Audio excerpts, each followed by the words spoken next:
이 시간 함께 나누실 말씀 마태복음 6장 9절에서 13절 말씀입니다. 우리 한 목소리로 함께 화면에 있는 대로 봉독하시죠. 그러므로 너희는 이렇게 기도하라. 하늘에 계신 우리 아버지여, 이름이 거룩히 여김을 받으시오며 나라가 임하시오며 뜻이 하늘에서 이루어진 것 같이 땅에서도 이루어지이다. 오늘 우리에게 일용할 양식을 주시옵고 우리가 우리에게 죄 지은 자를 사하여 준 것 같이 우리 죄를 사하여 주시옵고 우리를 시험에 들게 하지 마시옵고 다만 악에서 구하시옵소서. 나라와 권세와 영광이 아버지께 영원히 있사옵나이다. 아멘. 예. 오늘도 우리 계속해서 주님께서 가르쳐 주신 기도를 가지고 우리 짧게 좀 말씀을 나눠보려고 합니다. 예, 첫 페이지 보여주시죠. 예, 나라가 임하시오며 오늘 요 구절에 대해서 우리 좀 의미를 좀 생각해 보려고 합니다. 여러분, 예수 왜 믿으세요? 교회 왜 다니세요? 누가 이렇게 물어보면 뭐라고 대답을 하실 것 같아요? 그러니까 뭐 여러분 각자의 속에 마음이 있을 겁니다. 너 교회 왜 다녀? 너 예수 왜 믿어? 라고 물을 때 그냥 한번 생각해 보시면 진짜 내가 예수를 왜 믿을까? 내가 교회를 왜 다닐까라는 이유를 한번 좀 대답해 보면 좋을 것 같아요. 궁극적인 목적은 여러분들이 어떻게 대답을 하든 간에 사실 궁극적인 목적은 구원입니다. 구원이라는 것에 대해서 우리의 신앙이 거기에 다 초점이 맞춰져 있어요. 구원이라는 걸 다르게 얘기한다면 우리 전통적으로 우리 옛날부터 우리나라에서 표현되어 왔던 건 천당 가는 거, 천국 가는 거, 이게 구원입니다. 그거를 우리 이제 기독교식으로 좀 더 세련되게 아니면 좀 더 구체적으로 표현한다 그러면 하나님 나라에 들어가는 것, 이게 구원입니다. 그러니까 그러면 하나님 나라에 있지 않기 때문에 우리가 하나님 나라에 들어간다라고 표현을 하겠죠. 그러니까 구원을 받았다, 구원받지 못했다, 이거는 하나님 나라에 있다 없다와 같은 의미라고 우리가 생각하면 됩니다. 그래서 기독교 신앙의 궁극적인 목적이 구원이고 하나님 나라에 들어가는 거고 그걸 다르게 표현해서 천국 가는 건데 우리가 천국이다, 하나님 나라 간다, 그러면 결국은 죽어서 가는 그 천국에 대해서만 우리가 한정 짓고 생각하는 경우가 많습니다. 근데 사실은 하나님께서 우리에게 얘기하시는 하나님 나라는 죽어서 가는 천국은 당연한 거죠. 그건 이제 우리가 육신의 옷을 벗고 그다음에 정말 영으로 하나님을 만나는 그 천국을 얘기하지만 하나님은 거기에 그 천국, 그 하나님 나라만을 우리에게 이야기하시는 것이 아니라 궁극적으로 이 땅을 살아가면서 지금 내가 살아가는 이 세상에서도 얼마든지 하나님 나라를 살 수 있다라고 말씀을 하십니다. 이 바꿔 얘기하면 얼마든지 이 땅에서도 천국의 삶을 살 수 있다라는 겁니다. 이게 어떤 무슨 파라다이스, 지상낙원 이걸 얘기하는 게 아니라 진짜 하나님의 통치하에, 하나님의 다스리심 하에 살 수 있는 가능성이 이 땅의 삶에서도 있다라는 겁니다. 구원이 뭐냐라고 이제 여러 표현들을 하는 것 중에 시편의 다윗은 우리 지난주 살핀 것처럼 부족함이 없다. 그것을 이제 좀 다른 버전의 영어 성경이나 다른 언어의 성경을 보면 우리에겐 부족함이 없다라는 표현되는 것이 더 바랄 게 없다. 아니면 모든 것을 가지고 있다. 이런 표현으로 다 이렇게 호환돼서 표현이 돼요. 원어에 가깝게 하면 내가 더 원하는 게 없습니다라는 표현이 됩니다. 그러니까 부족함이 없다라는 건 나 더 바랄 거 없어요. 더 원하는 거 없어요. 이게 부족함이 없다라는 겁니다. 사실 이게 구원의 상태죠. 하나님으로부터 어떻게 구원을 받았다. 하나님 나라를 내가 살고 있다. 그러면 모르겠습니다. 객관적인 어떤 기준, 다른 사람들의 눈은 모르겠지만 적어도 나는 더 바랄 게 없어요. 이게 우리가 하나님 나라를 사는 어떻게 보면 그 상태의 모습이라는 겁니다. 근데 우리가 이 땅을 살아갈 때 하나님은 우리에게 만족을 주실 줄 모르지만 주실 수도 있겠지만 세상은 우리에게 만족을 주지 못해요. 그러다 보니까 우리가 세상 삶을 살아갈 때 만족함을 느끼지 못하고 살아가고 항상 부족함, 결핍의 상태에서 살아가게 된다라는 겁니다. 그래서 어떤 이제 학자들이나 성경 신학자들이 왜 우리가 세상에서는 만족을 못 누릴까? 이제 그런 얘기는 반대로 하나님에게서만 왜 우리가 만족을 누릴까? 그래서 그것을 이제 따져본 겁니다. 성경의 여러 그 이야기들을 가지고. 그래서 다음 사진 보여주시면, 다음 페이지 보여주시면, 우리가 세상이 우리에게 만족을 줄 수 없는 거. 그러니까 만족이란 건 어떤 거냐면 어떤 이런 병, 이런 그릇이 있으면 가득 채우는 거죠. 입구까지. 그게 이제 만족 상태입니다. 그러니까 더 들어갈 데가 없는 거예요. 아주 찰랑찰랑 꽉 차는 겁니다. 그게 만족인데, 그러면 이 물을 담는다 그러면 이 그릇보다 많은 양의 물이 있어야 이걸 담는 거잖아요. 그래야 만족이 되는 상태가 되는데, 세상을 다 담아도 우리가 더 크단 말이에요. 세상보다. 그러니까 주님께서 말씀하셨죠. 한 사람이 온 천하보다 귀하다. 가치적인 면에서 훨씬 더 귀한 가치의 사람이고 그런 존재입니다. 그러니까 그보다 낮은 가치의 세상으로 이 그릇을 채우려고 하면 찰랑찰랑 채울 수가 없다라는 겁니다. 그러니까 이거예요. 딱 우리의 크기가 세상의 크기보다 커요. 절대적인 가치가, 절대적인 그 크기가 크기 때문에 세상을 다 채워도 여러분 한 사람의 그 만족, 그 여러분들의 생각, 이것을 채울 수가 없게 된다는 겁니다. 그러니까 하나님이 원래 우리를 창조할 때부터 우리는 세상보다 큰 가치의 존재로 하나님 만드셨어요. 그러니까 세상을 다 가져도 만족할 수가 없는 겁니다. 성경에 솔로몬이라는 인물이 등장을 합니다. 솔로몬은 성경에서도 직접 표현을 그래요. 이전에도 이후에도 이와 같은 사람이 없을 정도로 온갖 부귀 영화와 이 땅에서 누릴 수 있는 것을 다 누렸다. 오늘날 세계 제2대 부자가 누굽니까? 테슬라의 일론 머스크겠죠. 돈으로만 하면. 근데 그보다도 아마 더 했던 것 같아요. 솔로몬은 실질적으로. 근데 그 솔로몬이 뭐라고 전도서에 얘기하냐면 모든 강물이, 이 땅의 모든 물, 여기 중랑천부터 그 위에 시내천, 무슨 개천부터 모든 물이 흐르는 거예요. 어디를 향해 흐릅니까? 바다를 향해 흘러요. 이 세상의 모든 물이 바다를 향해 흐르는데 바다를 채우지 못해. 바다는 지금도 계속 물을 받고 있어요. 근데 바다는 여전히 채워지지 않고 있습니다. 그러니까 그 얘기를 하면서 세상의 모든 부귀 영화가 자기에게로 다 흘러 들어올 정도로 그렇게 자기에게 흘러 들어왔다라는 거예요. 근데 그는 거기서 만족을 못 누렸다라는 겁니다. 그러면서 전도서에서 뭐라고 합니까? 가장 유명한 헛되고 헛되니 모든 것이 헛되도다라고 표현을 하죠. 그러니까 세상은 어차피 그 한 사람의 가치보다 작기 때문에 온 천하를 다 가져도 그 사람을 만족시키지 못합니다. 그럼 만족할 수 있는 방법은 뭡니까? 우리보다 큰 가치의 것으로 우리를 채우는 것밖에 없습니다. 우리보다 큰 가치는 결국 우리 주님밖에 없다는 거예요. 그러니까 주님으로 우리를 채우는, 우리의 심령을 채울 때에만 우리의 생각과 마음과 우리의 모든 것을 우리의 가치보다 큰 주님으로 채울 때에만 우리는 만족을 누릴 수 있다는 거예요. 그리고 그것을 구원, 천국, 그리고 하나님 나라의 삶이라고 얘기합니다. 그래서 세상의 가치와 하나님 나라의 가치를 우리가 좀 비교할 필요가 있는데요. 그 하나님으로 채워졌을 때, 그런 구원의 상태, 하나님 나라 살 때는 어떠한 모습, 세상으로 그러면 가치를 채웠을 때는 어떠한 모습일까라는 거예요. 다음 페이지 보여주시면 세상의 가치와 하나님 나라의 가치인데 세상의 것, 대표적으로 돈과 권력을 얘기해 보죠. 세상 사람들이 추구하는 세상의 것이라고 할 수 있는 돈과 물질과 돈과 권력이라고 했을 때 이게 우리에게 뭘 줍니까? 재미를 줘요. 편안함을 줍니다. 그러니까 편리함을 줍니다. 분명히 돈은 여러분 우리 이 땅에 살아가는데 편하게 해줘요. 여러분들을 좀 더 간편하게, 좀 더 수월하게 해주는 게 있습니다. 그걸 부정하는 건 아니죠. 그리고 권력이 우리 나는 새도 떨어뜨린다 하면서 정말 권력에 대한 대단함을 우리는 잘 알고 있습니다. 사람을 어느 정말 집단을 죽고 망하게 하는 능력이 실제로 권력에 있습니다. 오늘날 우리나라 이 작은 땅덩이 대한민국에서도 그 권력을 쥐고 말고에 따라서 얼마나 그 주변의 사람들이나 혹은 대적자가 어떻게 보면 망하고 힘들어지는 걸 우리가 얼마든지 보잖아요. 그러니까 권력은 그런 힘이 있습니다. 근데 이 권력과 돈이 할 수 있는 게 뭐냐? 재미를 주고 어떤 능력, 사람을 죽고 상하게 나는 새도 떨어뜨리는 그 능력은 있을지 모르지만 진짜 기쁨과 진짜 편안함과 다른 평안은 줄 수 없다라는 거예요. 예전에 어떤 그 글귀에서 본 게 돈으로 정말 좋은 침대를 살 수는 있지만 숙면은 살 수 없다라는 이제 표현이 한번 있었어요.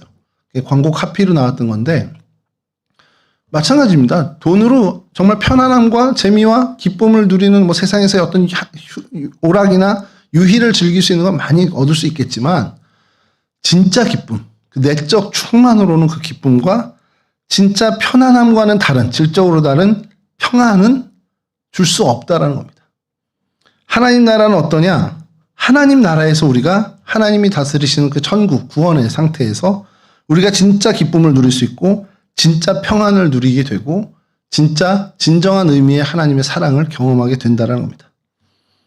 나는 새를 떨어뜨리는 능력은 없을지 모르지만 떨어진 새를 날리는 생명의 능력은 있습니다.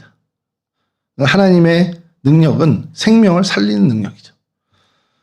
그럼 그 결과는 뭐냐? 영원한 만족. 그 영원하다라는 게 여러분 참 신비입니다. 뭐 우리 GD도 맨날 노래에서 영원한 건 절대 없다 그러는데 영원한 게 있어요. 그리고 그 영원한 만족이란 것은 유일무이하게 우리 하나님으로부터, 주님으로부터 제공이 됩니다. 이게 하나님 나라의 가치, 천국의 가치, 구원의 가치라는 겁니다. 성경은 계속해서 이걸 반복적으로 얘기하고 있습니다. 저 창세기부터 요한계시록까지 그 모든 이야기, 어떤 사람들의 일대기, 이 모든 이야기들을 통해서 하나님이 말씀하시는 것은 이 하나님 나라, 구원의 상태, 이 천국이 이렇다라는 것을 계속 설명해 주고 있습니다. 근데 우리의 어리석음, 이 인간의 최대의 어리석음이 뭐냐? 이렇게 하나님 나라의 가치에서 소중한 것을 우리에게 제공함에도 불구하고 이걸 쫓기보다는 오히려 이 세상의 것, 재미와 유희를 주는 어떤 편안함, 편리함을 주는 이 세상의 욕심을 부리며 산다라는 게 사실 인간이 가진 가장 어리석고 가장 불행한 일이라는 겁니다. 사실 그것 때문에 우리가 근심과 걱정이 계속 끊임없이 우리 안에 반복되고 있는 거죠. 그것 때문에 죄 짓고 그 죄 때문에 눈물 흘리고 그 죄 때문에 불안에 떨고 그 죄 때문에 걱정과 아픔이 끊이지 않는 그런 반복, 악순환을 계속해서 사는 것이 이 어리석은 인생, 우리의 모습이라는 겁니다. 다음 페이지 보여주시면 이 그럼 욕심은 어디서부터 왔냐라는 거예요. 왜 우리는 그러면 이 좋은 하나님의 가치, 하나님 나라의 가치가 훨씬 더 좋은 걸 알매도 불구하고 왜 우리의 습성은 거기를 쫓지 못하고 자꾸 세상 것을 향하게 될까? 우리의 시선이 왜 하나님을 바라보지 못하고 세상을 바라보고 있을까? 그 욕심이 왜 생겨나는 걸까라고 한다면 성경에서는 단호하게 얘기합니다. 그 욕심의 시작은 원죄에서부터 시작됐다는 겁니다. 세상에 대한 끝없는 욕심, 세상에 대한 그 바람, 세상을 향한 시선, 이건 결국 원죄에서부터 시작된 거예요. 뭐 이건 원죄는 뭐 더 설명할 거 없겠죠. 그냥 우리가 죄된 상태에서 태어났기 때문에 우리의 본성이 원죄의 습성을 갖고 있기 때문에 우리가 그렇게 되어져 버린 거라는 겁니다. 그러니까 세상의 욕심이 커지면 커질수록 하나님 나라와 점점 멀어지는 겁니다. 이 그림처럼 세상을 향한 욕심, 세상을 향한 바람, 세상을 향한 시선이 나에게 점점 커지면 그만큼 하나님 나라가 나에서 멀어지고 하나님 나라의 비중이 점점점 작아지는 겁니다. 그러니까 세상에 이만큼 가까이 가면 하나님 나라가 멀어지는 것과 같은 거죠. 그러니까 세상의 욕심에 비례해서 우리는 하나님으로서 멀어지는. 그러니까 이게 이제 반비례의 법칙이라고 좀 잠깐 설명을 해놨는데 이쪽이 커지면 이쪽은 작아지고 이쪽이 작아지면 이쪽이 다시 커지는 그런 어떤 상태에 머물게 됩니다.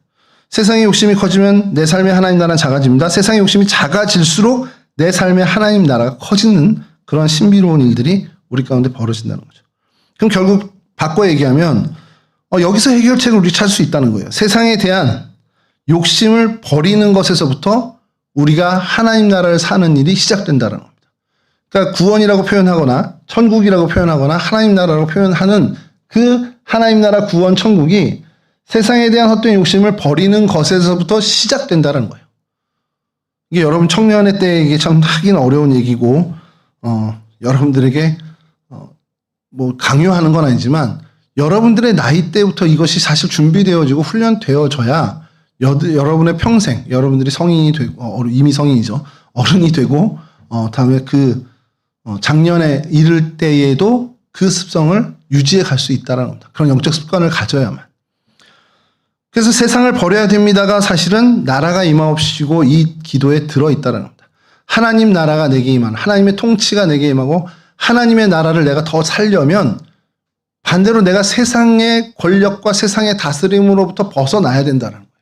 세상이 나를 장악하고 있는 이 장악력을 점점 약화시켜야 하나님이 나를 장악하실 수 있는 여지가 더 커지고 하나님에게 내가 더 붙잡혀 살 수 있게 된다라는 것을 이 기도에서 담고 있는 겁니다.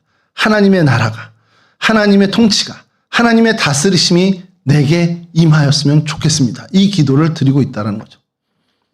그럼 오늘은 그럼 이 기도를 따라서 우리가 나갈 때 그럼 세상을 버리는 방법은 뭐가 있겠냐는 거예요. 성경에서 이야기하는 그럼 우리가 세상으로부터 조금 영향력을 덜 받을 수 있는 세상이 나를 좀 덜 장악할 수 있게끔 내가 세상을 버리는 방법이 뭐가 있을까? 다음 페이지 보여주시면 세상을 버리는 두 가지 방법이 사실은 이 땅에 존재합니다.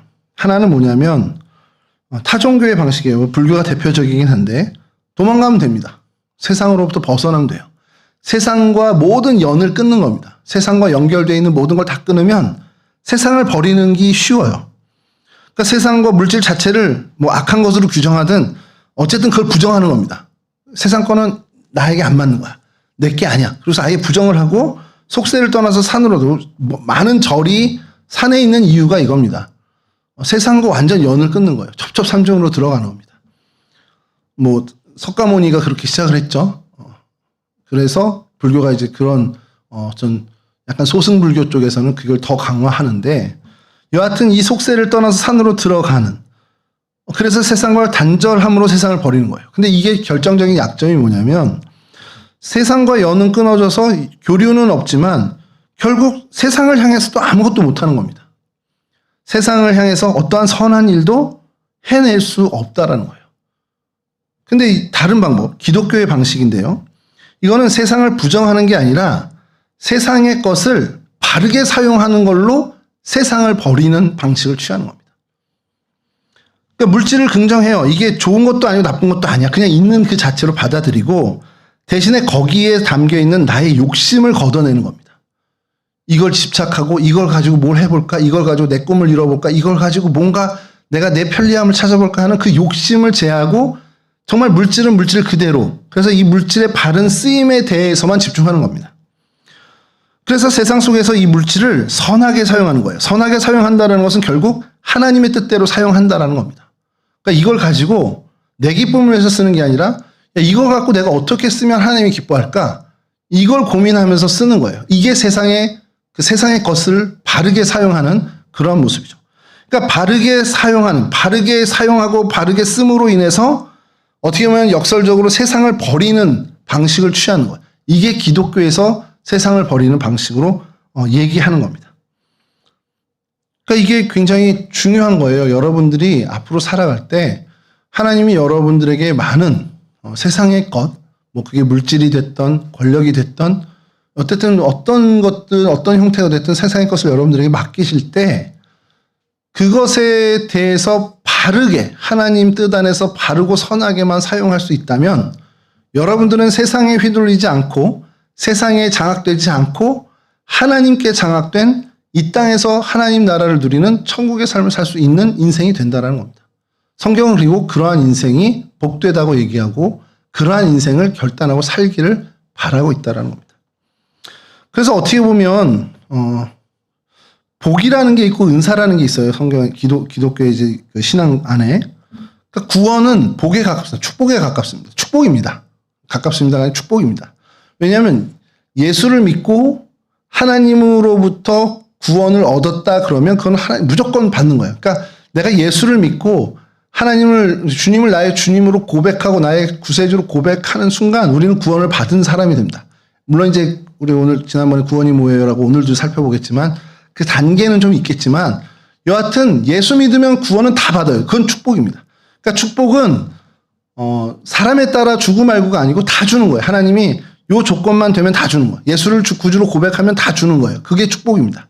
그러니까 예수 믿고 복 받았어요라고 하면 내가 예수를 믿었기 때문에 하나님이 나의 아버지가 되시고 내가 예수를 믿기 때문에 내가 하나님의 자녀가 되고 하나님의 백성 되는 이것은 다 누구나가 다 누리는 겁니다.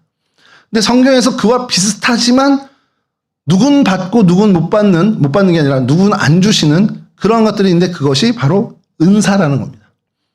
근데 우리가 자칫 잘못해서 지금 오해하는 것이 한국교회에서 축복 이렇게 하면 그게 거의 다 돈과 건강과 세상의 것에서 잘 되는 것에 대해 어떻게 보면 집중하게 되는 오해를 많이 갖고 있어요. 축복은 예수 믿으면 무조건 받는 게 축복입니다. 그게 구원이죠. 성령이고. 근데 은사는 사람에 따라서 하나님이 이 사람에게 줄 수도 있고 안 줄 수도 있어요. 만약에 구원이 은사라면 예수를 똑같이 믿는데 누군 받고 누군 못 받는 거겠죠. 근데 은사가 아니고 축복이기 때문에 예수 믿는 사람은 다 받는 겁니다. 그래서 물질과 이 부요함은 축복이 아니라 은사라고 우리가 보는 것이, 예수 믿으면 은사가 만약에 이 물질이나 이 돈이나 이런 것들이 축복이라고 한다면 예수 믿으면 누구나 다 받아야 되는 거예요. 그러니까 예수 믿으면 다 부자가 돼야 되고, 예수 믿으면 다 건강해야 되고, 예수 믿으면 다 좋은 권력의 자리에 올라야 되는데, 축복이 아니고 은사이기 때문에 누구는 받고 누구는 안 받고 안 주시고 이렇게 된다는 거죠. 차별이 아니라 하나님께서 그냥 얘는 이렇게 사용해야겠구나, 이 인생을 통해서는, 이 사람의 인생을 통해서는 내가 이 일을 해야겠구나 하고서 그 일을 하시기에 필요한 것들을 주시는 겁니다. 그러니까 축복이라고 우리가 자칫 오해하고 있는 이 물질이나 이런 어떤 부유함이나 어떤 권력이나 세상의 것으로 얘기하는 것들을 내가 얻었다, 그럼 이거는 하나님이 내게 뭔가 의도를 갖고 주신 은사구나 라는 것을 생각해야 한다는 겁니다. 그리고 그것이 바른 사용의 출발이에요. 하나님이 내게 큰 부유함을 주셨네, 큰 돈을 주셨네, 이건 그럼 은사인데 그럼 이걸 가지고 하나님을 기쁘시게 해야 되는 거구나. 은사라는 것은 결국 하나님을 기쁘시게 하고 공동체의 덕을 위해서 사용하게끔 돼 있는 거거든요. 그래서 다음 페이지 보여주시면 좀 정리를 이렇게 하면 될 것 같아요. 축복은 예수를 믿는 누구나 예외 없이 받는 것이고, 특징은 보편적이고 절대적이다라는 것. 은사는 선물이에요. 마치 선물처럼 믿는다고 다 받는 게 아니고요. 누구는 주고 누구는 안 주는 어떤 선별이 있는데 그건 하나님의 의도에 따라. 대신에 그 은사의 특징은 쓰면 쓸수록 하나님이 계속해서 허락합니다. 그래서 계속해서 그것을 활용하게 되죠. 근데 그걸 안 쓰고 그냥 묵힌다 그러면 걷어가시는 거예요. 방언의 은사라는 게 있습니다. 기도할 때. 방언의 은사를 하나님 왜 주셨냐? 그럼 기도를 돕기 위해서 주신 거죠. 기도의 사명을 네가 감당할 때 지치지 않고 힘들지 않고 더 잘 감당하라고, 기도의 사명을 감당하라고 방언의 은사를 주셔요. 근데 이게 너무 부담스러워서 방언의 은사를 사용을 안 해. 그러면 안 쓰면 하나님이 도로 가져가는 거죠. 여러분 집에서도 이런 일들 많이 있습니다. 친구 사이에서도 있죠. 내가 좋은 마음으로 내가 헤드폰이 2개가 있어요. 그래서 둘 다 좋은 거야. 나는 있으니까 이 하나를 가지고 뭐 친구를 주거나 아니면 조카를 주거나, 야, 너 이거 사용해 하고서 줘요. 근데 좋아요, 너무 감사해요 하고 받아갔는데, 친구가 고마워 그러고 받아갔는데 가만히 보니까 단 한 번도 쓰는 걸 보지를 못해요. 그러면 준 사람 입장에선, 야, 너 그거 안 쓸 거면 다시 줘. 아니면 아들이면, 야, 너 안 쓰면 내가 가져갈게. 그래서 다시 가져오는 그런 개념이 은사라는 겁니다. 그래서 여러분, 부자가 된다, 권력을 잡는다, 이거는 신앙과 믿음과는 아무 관계가 사실상 없다라고 봐도 돼요. 그러니까 직접적인 관계가 없습니다. 그냥 하나님이 그 사람을 통해서 이걸 하고 싶을 때, 그럼 얘를 통해서 이 일을 좀 이루고 싶은데, 그럼 얘한테 이게 필요하겠구나 해서 그것이 권력의 형태든 아니면 자리의 형태든 아니면 돈의 형태든 그렇게 하나님이 도구를 주시는 겁니다. 그리고 그것을 잘 활용해서 하나님이 계획한 그 일을 이뤄가게끔 하는 거죠. 그리고 말씀드린 것처럼 특징이 잘 사용하면 하나님이 계속 주시는 겁니다. 잘 쓰고 있으니까. 헤드폰을 줬는데 잘 쓰고 있어. 잘 쓰고 있다가 또 고장나고 닳았어. 그러면 내가 사서라도 하나 더 준다라는 겁니다. 그러니까 하나님 앞에 이 은사에 대한 우리의 책임은 이와 같은 모습을 가져야 한다는 거죠. 그래서 구원은 축복입니다. 대상 예외 없이 누구나 받는 거지만 이 세상의 것이라고 속하는 이것들은 은사예요. 그러니까 요거는 이제 좀 다른 얘기긴 한데, 그래서 이 세상의 것을 가지고 어떻게 사용하느냐에 따라서 우리가 하나님 나라, 그러니까 이거는 사실 세상을 바르게 버릴 수 있는 차원에서 세상의 것을 올바르게 쓰는 것에 대한 것에 초점을 맞춘 이야기입니다. 하나님 내게 이걸 주셨네. 세상 사람들이 부러워할 만한 것을 내가 가졌다. 건강을 가졌다면 그 건강을 가지고 하나님이 기뻐하시는 일이 뭘까? 그래서 그 일에 내가 내 건강을 사용하는 것. 하나님 내게 뜻하지 않은 큰 물질을 주셨다. 그럼 내가 이걸 하나님을 위해서, 하나님의 기쁨을 위해서 어디에 사용하면 좋을까 해서 그것을 가지고 하나님의 선을 쌓고 하나님의 덕을, 하나님의 이름을 드높이는 일에 사용하는 것. 내게 어떻게 보면 좋은 지식과 지혜를 주셨어요. 그럼 그걸 가지고 내가 나 돈 벌고 나 배부르는 일에만 사용하는 게 아니라 이것을 가지고 하나님의 이름을 드높이고 하나님의 이름이 온 천하에 존귀케 되는 일에 내가 어떻게 내 지혜와 내 지식을 사용할 수 있을까 고민하고 그 분야에 내가 그것을 사용하는 것. 이게 바른 세상의 것을 바르게 사용하는 모습이고 결국 이것은 세상을 버리는 하나의 형태가 됩니다. 그럼 세상을 바르게 버림으로 인해서 그 삶 속에는 하나님이 나를 장악하고 하나님 나라가 나를 더 어떻게 보면 하나님의 그 권력과 하나님의 다스리심이 나를 더 장악하게 돼서 이 땅에서도 하나님 나라를 살게 되는 정말 나라가 임하시게 되는 그러한 삶을 누리게 된다는 거예요.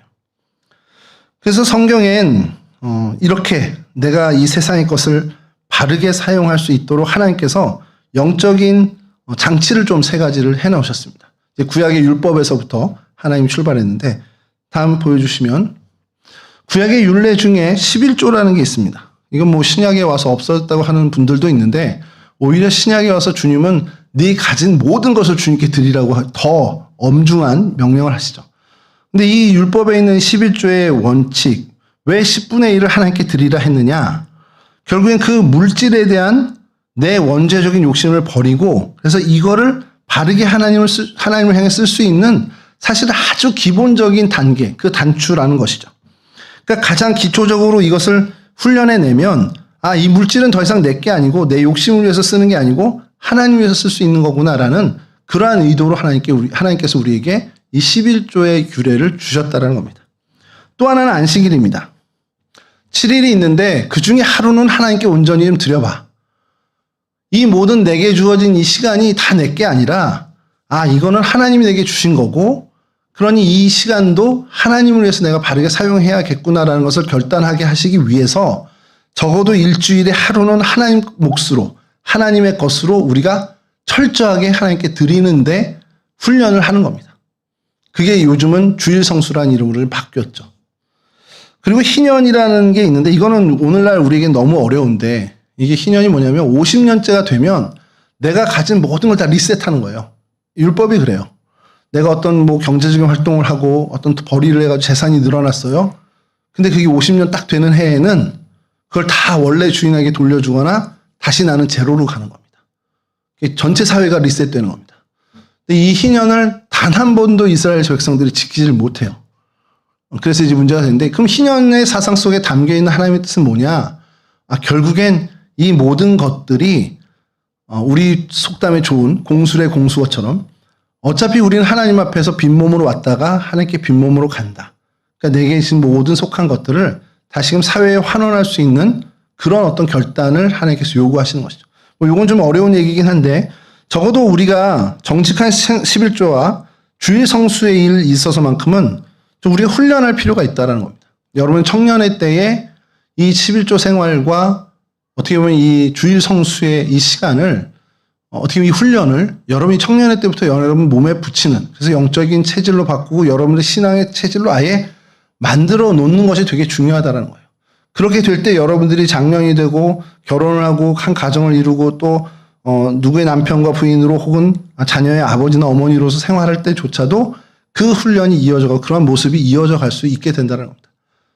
나이 40이 되고 50이 돼서 나 이제 11조 생활해야지. 이제 나 주일성수 잘해야지. 이렇게 결단하는 게 물론 그때도 해도 감사한 일이긴 하지만 청년의 때 훈련한 것과는 좀 다르다는 겁니다. 그래서 하나님께서 이러한 장치들을 해놓으셨다는 거예요. 그리고 이 모든 것들이 궁극적으로는 세상의 것을 바르게 사용하는 올바르게 쓰고 하나님의 선함에 따라서 하나님의 선한 의지에 따라서 바르게 사용하는 훈련이고 이 세상의 것을 바르게 사용하는 것으로 인해서 세상에 장악되지 않고 세상에 붙잡히지 않고 세상의 다스림을 받지 않는 세상을 버리는 방식이 되고 그렇게 될 때에만 세상을 버리는 만큼 여러분들이 하나님 나라에서 살 수 있게 된다는 것. 하나님의 통치하에 하나님의 다스리심하에 살게 되는 즉 이 땅에서도 하나님 나라 천국의 삶을 누리는 인생이 된다라는 겁니다. 그리고 그 천국의 삶 이 땅에서 하나님 나라의 삶은 다윗이 고백한 것처럼 더 바랄 게 없는 그러한 상태의 삶이라는 거죠. 저는 여러분들이 평생에 이것을 좀 기도했으면 좋겠습니다. 여러분들이 다음 페이지 보여주시면 세상의 욕심을 버리는 이 원죄 이거 쉽지 않지만 인정하고 이 목회자조차도 이거는 좀 지나가는 얘기인데 힘들고 손해 보더라도 여러분들이 훈련하는 것에 좀 집중했으면 좋겠고요. 그래서 그 비워내는 공간, 버리는 공간만큼 하나님의 나라가 임한다라는 것, 오늘 기도처럼 임한다는 것, 이걸 명심해서 여러분이 정말 여러분들의 삶 속에서 정말 하나님 나라, 천국의 삶을 누리는 진짜 행복한 사람들이 되었으면 좋겠어요.